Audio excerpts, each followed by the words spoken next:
उमर का जिस दिन केस शुरू हुआ, इसीलिए लोग डरते हैं, चाहे उमर जल्दी बाहर आए या ना आए, ये कोई लीगल डिसीजन नहीं है, ये पॉलिटिकल डिसीजन है। इस बात को ध्यान से समझिए, ये एक राजनीतिक फैसला होगा कि उमर को कब बाहर लाया जाएगा। उमर से ज्यादा संगीन इल्जाम और उमर के जैसे यूएपीए के केसेस वाले लोग, वो बहुत सारे लोग उसी मुकदमे में, उसी एफआईआर में जिनका नाम है, वो लोग बाहर आ चुके हैं। ये मोहतरमा उसी उमर की याद में दुबली होती जा रही है जो भारत को टुकड़े टुकड़े करने के, खंड खंड करने के सपने देखा करता था। उन भाई को जो करना था उसने किया, सरकार को जो सही लगा उसके बाद सरकार ने भी वही किया, उठा के डाल दिया उसको जेल में, ठूस दिया उसको जेल में। और जब इन्हीं सब बातों पर इन लोगों को कॉल आउट किया जाता है, इनके इकोसिस्टम वालों को जो कि इस गिरफ्तारी से खुश नहीं है, उनको कॉल आउट किया जाता है तो तिलमिलाने लगते हैं, उछलने फुदकने लगते हैं। वो मैं अरविंद केजरीवाल से दिमागी नक्सली हूँ और मुझे इस बात का गर्व है। किसको बता रहे हैं आप दिमागी नक्सल? इस सरकार का विरोध करता है वो दिमागी नक्सल है। तो आप लोग जो सवाल करते हो दिमागी नक्सल हो। दिमागी नक्सल। दिमागी नक्सल। दिमागी नक्सल बोल के आप दिमागी नक्सल। दिमागी नक्सल, दिमागी नक्सल कौन? प्रधानमंत्री पहले तो ये समझाइए अर्बन नक्सल होता क्या है। ये लोग वो नासमझ लोग हैं मित्रों जिनको अपनी खूबियों के बारे में पता नहीं है। इनके बारे में अगर किसी को पता है, मुझे ऐसा लगता है, तो वो ये शख्स हैं। ये बेहतर जानते हैं शायद इनको, इनसे भी ज्यादा। दिमागी नक्सल वो है जिसको हाफिज में साहब नजर आता है, याकूब मेनन में जुडिशियल किलिंग नजर आती है, जिसको ओसामा में जी नजर आता है, जिसको जाकिर नायक में शांति का मसीहा नजर आता है, जिसको इशरत जहां में बेटी नजर आती है, बुरहान वानी में भटका हुआ नौजवान नजर आता है और भारत के सेना अध्यक्ष में सड़क छाप गुंडा नजर आता है। ये है वो दिमागी नक्सल। कम शब्दों में किसी का चरित्र चित्रण कैसे किया जाता है, ये उसी का एग्जाम्पल था जो भी आपने कुछ देर पहले देखा। चरित्र से मुझे याद आया, आजकल वो लोग भी शेर की तरह दहाड़े मारने की असफल चेष्टा कर रहे हैं जो कल तक भीगी बिल्ली बने घूम रहे थे, अलग अलग राज्यों में, इधर से उधर, यहाँ से वहां, छिपते छुपाते। जैन जी को ये कहते हैं दिमागी नक्सल। अरे ये दिमागी नक्सल नहीं है साहब, किसी दिन पलट के आपको दिमागी हिटलर कह देंगे या कह देंगे बिना दिमाग वाले, तो आप सदमे में फिर रीलबाजी शुरू कर देंगे, इसलिए सब मत कहा।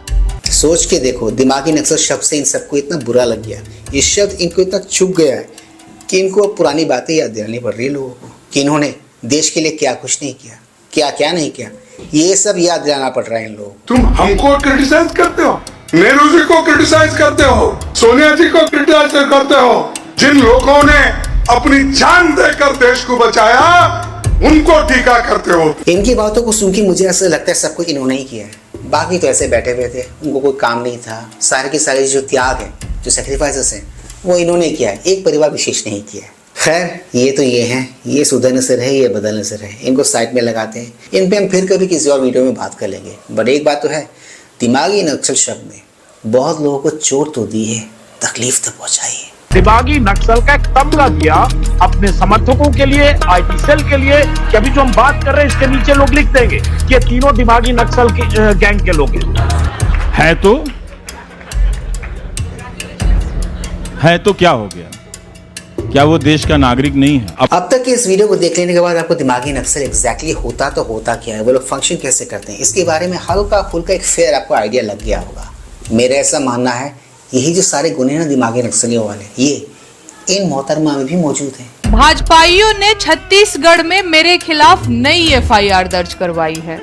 इन्हें मुकदमा नेहा सिंह राठौर के खिलाफ दर्ज करवाना है, जो इनसे तिरंगा न फहराने पर सवाल पूछ लेती है। इन्होंने ये तो बताया कि इन पे एफआईआर हो गई, पर इन्होंने ये नहीं बताया आपको कि एफआईआर इन पे क्यों हुई। ये मैडम 15 अगस्त के दिन फेक वीडियो सर्कुलेट करते हुए पकड़ी गई थी। गलत सलत करो तुम, फेक न्यूज भी तुम ही फैलाओ, फेक वीडियोस भी तुम ही सर्कुलेट करो, और जब एक्शन हो जाए उसी चीज पर तो रोना धोना भी, छाती पीटना भी तुम ही करो। चलो इन मैडम पर तो एक्शन हो गया, मुझे ऐसा लगता है एक्शन की लिस्ट में, एक्शन की कतार में अगला नंबर इन मैडम को होने वाला है। जी हाँ, ये तो भी से रोने धोने लगी। हर रोज एक नया जख्म। इन्होंने मुझे बदनाम करने की कोई कसर नहीं छोड़ी, और पूरे वो लोग जो दिन रात पेट पकड़ पकड़ कर गालियां बकते थे, जो मीम्स और रील्स बनाते थे मेरे ऊपर, उन तमाम लोगों की एक फहरिस्त तैयार करके अब वो आईटी सेल के नए इंचार्ज हो गए हैं, नए सर्वे सर्वा हो गए हैं। पता है दोस्तों, इनका और इनके तंत्र का बेसिक फिलॉसफी क्या है?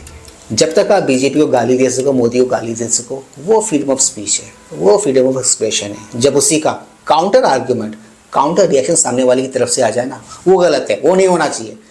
10-12 गाली आ जाती है दिन की, that's all। 10-12 नहीं सर, रोजाना की गालियां। अच्छा, मैंने गाली थ्रेट्स के बीच में से चीर देंगे, ठाकरे आएंगे नहीं फूल डालने के लिए, चीर देंगे। And all of a sudden, all of us have become anti-nationals। गालियां मम्मी को पड़ रही हैं, मुझे पड़ रही हैं। मम्मी को क्यों बुला रहे हो यार? मुझे 24 घंटे के लिए बंद करना पड़ा था कमेंट सेक्शन से। काफी नेगेटिव। मैंने हैवानियत देखी है। Please like share subscribe in high पर यूट्यूब चैनल, ताकि हम ऐसे कंटेंट्स बनाते रहे और हमारा ये कंटेंट ज़्यादा से ज़्यादा लोगों तक पहुंचे। तो दोस्तों ज़्यादा वक्त न गवाते हुए let's go back to the topic. One thing is that मित्रों, दिमागी नक्सल शब्द ने कईयों को चोट पहुंचाई है। कई लोग ऐसे हैं जिनके रातों की नींद उड़ा दी है, दिन का चैन उड़ा दिया है। अब इस इंटायर चीज़ पे एक आम आदमी क्या सोचता है, यही सोच रहे हो ना, वो एक आम आदमी से सुन लो आप। मेरा मतलब निकालने का नहीं है, वो तो बिल्कुल क्लियर कह दिया उन्होंने। और उनका शॉट जैसे लगा, जो कांग्रेस के जो एक्स होम मिनिस्टर और finance minister Chidambaram, he told कि I am proud of to be a दिमागी नस्ल। तो कहने का मतलब है आप भी समझ रहे, हम भी समझ रहे, निशाना कहाँ है? निगाहें कहीं पे, निशाना कहीं पे। जिनके बारे में कहा है कि नहीं तो निगाहें भी वही है, निशाना भी वही है। नहीं, हकीकत तो ये है कि लाल किले से वो डायरेक्ट किसी पार्टी को टारगेट नहीं कर सकते थे। समझदारों के लिए, दिमाग वालों के लिए ये स्टेटमेंट काफी है, it is more than sufficient. और जाहिर है ये जो तिलचट्टा हुआ, केजरीवाल हुआ, कांग्रेस हुआ, समाजवादी पार्टी हुआ, ये जितने भी ग्रुप बन के आए हुए हैं, मोदी है तो मुमकिन है, अकेला सब पे भारी है। एक एक करके निपटा दिया। ममता निमट गई, तेजस्वी निमट गया, महाराष्ट्र साफ हो गया, अब अखिलेश की बारी है। आम आदमी को ये विपक्ष और इकोसिस्टम वाले जितना बेवकूफ समझते हैं, जितना मूर्ख समझते हैं ना, आम आदमी उतना मूर्ख है नहीं। उनको भी पर्दे के पीछे का खेल समझ में आता है। दिमागी नक्सल मुद्दे पर तो विपक्ष पूरी तरह घिरा हुआ नजर आ रहा है इन दिनों। ठीक उसी तरह जिस तरह ये वाली जो मोहतरमा है ना, ये वंदे मातरम को लेके घेर गई और बहुत कुछ बुरा भला इनको सुनना पड़ गया उसी के चलते। एक बार भाजपा का कोई भी नेता, ऊपर से पूरा प्रवक्ता भी वंदे मातरम का कम से कम शुरू का ही 4-5 लाइन सुना दे। वंदे मातरम सुजलाम सुफलाम मलयजसी सलाम सस्य सामलाम मातरम वंदे मातरम शुभ्र ज्योतिषना पुलकितयामिनी फुल्ल कुसुमित द्रुमदल शोभिनी सुहासिनी सुंदर भाषिनी सुखदाम वरदाम मातरम वंदे मातरम। तेजस्वी यादव समझाए क्या? आंख बंद करके गा दीजिए। आंख बंद करके गा देते, ये लीजिए, आंख बंद करके गा देते। वंदे मातरम सुजलाम सुफलाम मलयजसी सलाम सस्य सामलाम मातरम वंदे मातरम शुभ्र ज्योतिषना पुलकितयामिनी फुल्ल कुसुमित द्रुमदल शोभिनी सुहासिनी सुंदर भाषिनी सुखदाम वरदाम मातरम वंदे मातरम। और बताइए, अगर यही बात, यही राष्ट्रगीत आंख बंद करके, आंख खोल के अपने चारा चोर और उनके बेटे से गवा दो ना, तो शिवम त्यागी अपना नाम बदल देगा। आप हमें बता रहे हैं टिपिकल वामपंथी वाला ट्रेड में इनको लगता है सारी की सारी समझदारी, बुद्धि, ज्ञान जो है ना, वो इन्हीं के पास है, बाकी तो बेवकूफ है, लानत है। इनके तो दिन बुरे चल रहे हैं, ठीक वैसे ही जिस तरह आम आदमी पार्टी वालों के बुरे दिन चल रहे हैं इन दिनों देश में। देखो ना, हाल ही में इनके एक और मंत्री को फिर से उठा के ले गई पुलिस। ये बीजेपी की साजिश है, लेकिन मैं बीजेपी वालों को बता दूं कि अहंकार और अत्याचार की भी एक सीमा होती है। इतना अहंकार मत करो। आखिरकार आपको भी देश के लोगों ने वोट दे के चुना है। अगर इतना अहंकार हो जाएगा तो देश की वही जनता आपको जवाब देकर बाहर निकालेगी। But one thing is that मित्रों, ये मैडम तो उनके पीछे हाथ धो के पड़ गई है। अरविंद केजरीवाल की एक मूवी है, उस मूवी का नाम है भ्रष्टाचार की किताब, दिल्ली टू पंजाब। और इस मूवी में अरविंद केजरीवाल पूरी तरीके से राइटर भी हैं, डायरेक्टर भी हैं, कोरियोग्राफर भी हैं, प्रोड्यूसर भी हैं, सब अरविंद हैं। और ये जो लोग अरेस्ट हो रहे हैं ना स्कैम्स में, ये सिर्फ अरविंद केजरीवाल के एक्टर हैं। फैक्ट ये है कि अरविंद केजरीवाल की भी जांच होनी चाहिए और उनको भी अरेस्ट करना चाहिए। तो मित्रों, आज के इस वीडियो में सिर्फ इतना ही। मैं मिलूंगा आप सबके साथ अपने अगले वीडियो में। And yes, do not forget to like share subscribe YouTube channel. इससे हमें शक्ति मिलती है, इससे हमें ताकत मिलती है और इससे हमें मोटिवेशन मिलती है। कीप स्माइलिंग दोस्तों।